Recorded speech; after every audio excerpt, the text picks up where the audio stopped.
इतने सारे युवा परेशान, इतने सारे युवा डिप्रेशन का शिकार, क्योंकि तमन्ना बहुत बड़ी है। जरूरत है इस तमन्ना को पूरी करने के लिए, ये जो पावर की जरूरत है, ये ताकत कहां से आएगी? मेडिसिन से, मोटिवेशन से। मोटिवेशन मजदूरों के लिए होता है, राजाओं के लिए नहीं। आप डरते, सांस की रफ्तार बदल जाती। मतलब भारत यानी भगवान का देश, भगवान यानी सर्वोत्तम ऊंचाई पर बैठा हुआ व्यक्ति, ईश्वर, भगवान। इतने सारे भगवान इस देश में क्यों? इस देश का जो सौरमंडल है, सोलर सिस्टम है, उसमें एक से एक स्टार है। दो बहुत अद्भुत, बहुत, एक बुध और दूसरा पतंजलि। दो सबसे अद्भुत, एक बुध, एक पतंजलि। लाइफ मीन्स वॉर, जीवन का मतलब ही युद्ध। हम 10th में थे तो माँ बाप कहते थे कि देखो बेटा, 10th के में जो पढ़ाई है वो असली पढ़ाई है, बाकी कोई पढ़ाई नहीं, और 90% से नीचे नहीं आना चाहिए। और अगर मैं कहूं नर्सरी से हमारे मुल्क में कंपटीशन शुरू होता है तो वो एग्जैगरेशन नहीं है, अतिशयोक्ति नहीं है। नर्सरी से लाइफ मतलब युद्ध, वॉर। वॉर में जरूरत किसकी है? शक्ति की, पावर। आज इतने सारे युवा परेशान, इतने सारे युवा डिप्रेशन का शिकार, क्योंकि तमन्ना बहुत बड़ी है। तमन्ना बहुत बड़ी है, होनी ही चाहिए। ड्रीम बहुत बड़ी है, पर ताकत का अभाव है।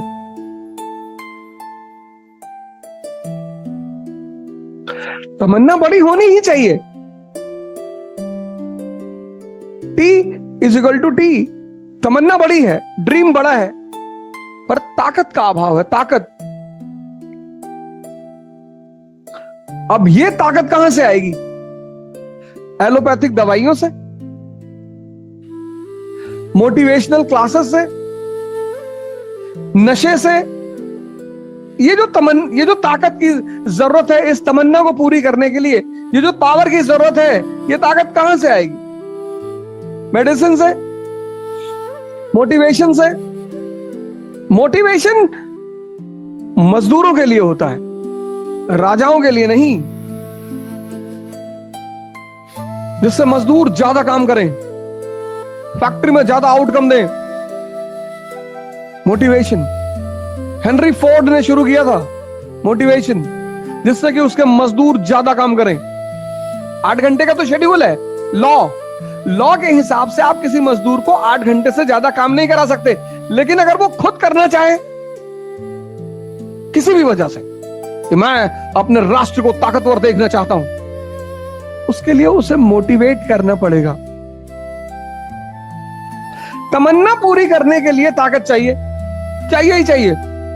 अब ये ताकत कहां से लाओगे? मेडिसिन से, प्रोटीन खाओगे? ये ताकत कहां से लाओगे? मोटिवेशन से? ये ताकत कहां से लाओगे? नशे से, इंटॉक्सिकेंट्स। इसके बड़े सारे रूप हैं, टोबैको, सिगरेट, शराब और न जाने क्या क्या।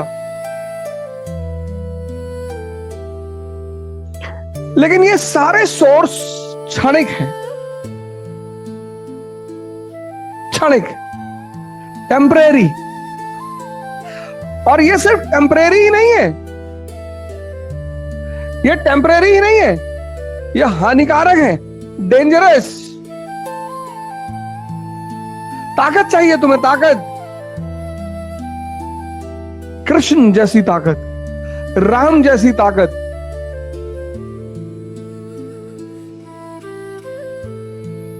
ये ताकत का आधार स्तंभ ये दोनों है, मुख्य आधार स्तंभ। मैं इन दोनों का नाम इसलिए ले रहा हूं कि इन दोनों आदमी ने ईश्वर को बीच में लाने की कोशिश नहीं की।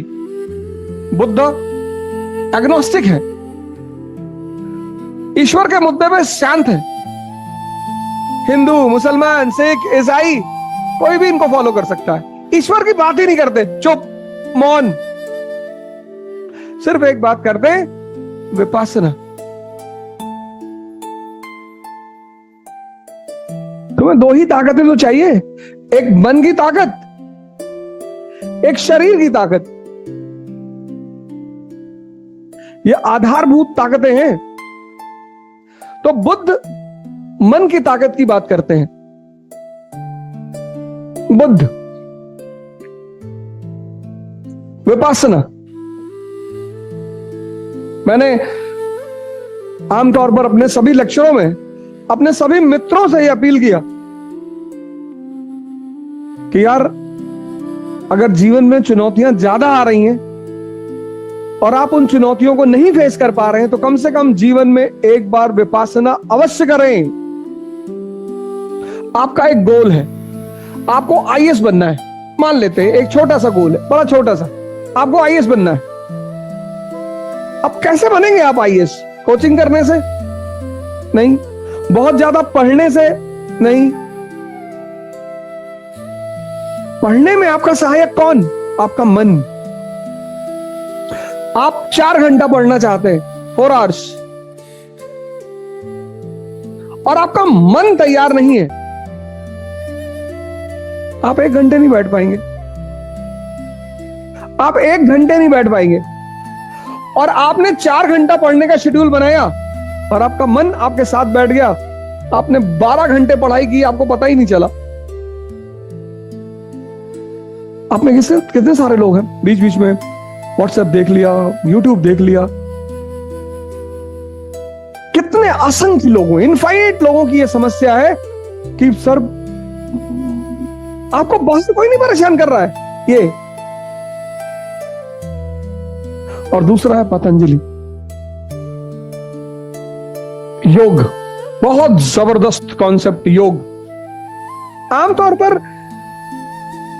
पर जैसा कि मैंने बहुत सारे लोगों को देखा, योग मतलब एडिशन,